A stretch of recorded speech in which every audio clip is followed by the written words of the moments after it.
Yeah, hi, my name is Thomas Roos. I'm here at the Yocto booth. Welcome. We represent the Yocto project. We are like people from different companies working here as volunteers, and this is Michael of the Nacker, nice to meet you, welcome. I am an independent consultant, an embedded Linux engineer working in the field for a long time. I'm using Yocto for quite a long time too. I'm a contributor, and what I like about the Yocto community is like how welcoming it is. Like we are like people from different companies, but we work very well together. And we love each other. Right, yeah, so it's the most welcoming community I've been into, though I've been in open source for quite a long time. For every role in the ecosystem, what's the latest? What's been happening with Yocto recently? Oh, there's like the bitbake-setup, which is in the new LTS release, which is coming up in early May. So this is like a tool that's integrated in Yocto to do the layer setup. Instead of using CAS or repo tool or Git submodules, you now can set up your Yocto build setup with bitbake-setup, which is included. As you're saying, we are also preparing for the new LTS release. That's a release that we're going to be supported for 4 years. And so people can rely on this to be available for 4 years. Like if they have a product, especially if they have to adapt to the new CRA, at least they have 4 years of support from us, and then we can figure out ways of extending that. So CRA, like the Cybersecurity Resilient Act, is like a big focus on us. Like security is like one of the big things we try to improve.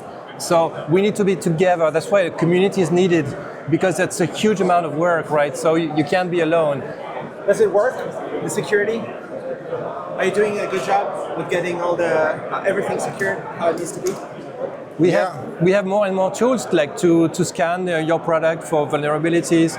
You don't need to run Yocto anymore to check whether your product is available. All you need is an SBOM, like a software bill of materials. So you feed that to a tool like VulnScout from the booth next to us, and every day you can run this, or your CI can run this, and it will tell you whether your product is impacted by vulnerabilities. And then you can go back to Yocto and fetch updates or contribute to getting fixes, and then you can build a new image that has the updates.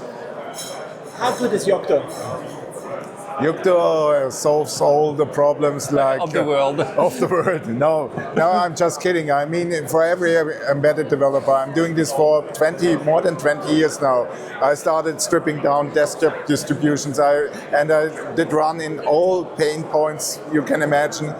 Like AB updates I did myself, I needed to mirror sources and so on. And Yocto solves all that problems you will run into, and it's a true open source project. It's like under the hood of the Linux Foundation, and it's free. It's real, true open source, not owned by one single big company. It's like all our members support us, so we good. It's not bloatware. It's a very optimized platform. Right. We just build what's necessary in a system. That's nice because you don't have vulnerabilities because of things you don't actually use, right? And also, what I like about Yocto is that it really never builds the same thing twice. So the first build is a bit slow, but once you run it the first time, the next builds are going to be very fast. And Yocto Bitbake is very smart at figuring out things that have been built before. And I'm using the same cache. It's called a cache, shared state cache, for all the projects at the same time. Multiple Yocto versions can share the same cache. It's actually wonderful. And Yocto is also great for if you have a new board. It's super nice because it's very easy to integrate the support for that new board, especially if it's supported in the mainline kernel, or you can add support for that board too. And then people who just need like a Yocto setup, like with CAS, for example, you get them a YAML file, and all they need is just like run CAS with this YAML file, and they have an image for their board. And they don't have to worry about to understand how the board boots, like whatever partition you need to set up and things like that. This is taken care of the work that we built together. Yeah. And so it's a big community. It's many people. Many people do just tiny pieces, providing patches for their problems that they run into. So like if there's a huge community, everyone provides a tiny bit, it makes a huge project like the Yocto project. You can see all the members we have that support our work. This is all of them? No, it's actually, there's a long list of silver members. They are not on the wall here because it's too many of them. It's just the platinum and the gold members. Yeah. No copper? No. No. Bronze. Maybe. Maybe. So how about this AI development tools? Are you guys enjoying the qual code or the codex and using that to kind of like tweak things? I can speak for myself. Faster? I have a good experience with using Hero CLI to do builds and also to debugging. Like in Yocto, there's QEMU included. So if you run into a problem, you can even tell the AI tool to log in via SSH onto your local QEMU and figure out what's wrong and fix the recipe and so on. Does it work? Yeah, it worked. For me, it sometimes helps to get just a new point of view if you're stuck. That's helpful. Yeah. On my case, I don't have such a positive experience because I'm just using regular ChatGPT and Claude without a subscription. And what I found is that those AI tools mix up the old syntax and the new syntax because they don't know, they digest everything and they don't know what was old. They don't check the latest. Right? So they don't know what's old, what's new, and they mix up the syntaxes. So I use those and I welcome this sometimes good ideas like thinking about like some ways of doing things that I didn't think about. So it's like some mentor to me, but then of course I'm taking care of the implementation by myself because pretty oftentimes like the code is crap, unfortunately, at least in my perspective. Like 90% right, but you have like things to fix by yourself. So how good is Yocto on ARM? It's great on ARM. I'm even using it to build.